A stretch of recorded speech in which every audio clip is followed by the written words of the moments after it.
ಅದೆಲ್ಲಿ ಅದು ತೋರಿಸಿ ಇನ್ನೊಂದು ತೋರಿಸಿ. ನೋವು ಮಾತ್ರ. ಮಂಡಿ ನೋವುಗಳು ಮಾತ್ರನಾ? ಇದು ಎಲ್ಲ ಮಂಡಿ ನೋವು ಮಾತ್ರ. ಎಲ್ಲ ಡಾಕ್ಟ್ರ್ ತೋರಿಸಿ ತಗೋತಾ ಇದ್ದೀರಾ? ಹಾಂ, ಹಂಗೆ ಮೆಡಿಕಲಲ್ಲಿ ತಗೋಬೇಡಿ. ಇದು ಎರಡು ತಮ್ಗ ಒಬ್ಬ ಶಿವಮೊಗ್ಗ, ಗಂಡು ಮಕ್ಳ ಇಬ್ರು? ಎರಡು ಹೆಣ್ಮಕ್ಳ? ಬರ್ತಾರ ನೋಡ್ತಾರ ಹೋಯ್ತಾರ ಅಷ್ಟೇ.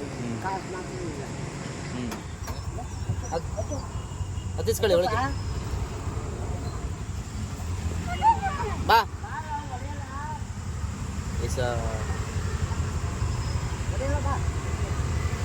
ಬಾ ಆಯ್ತು.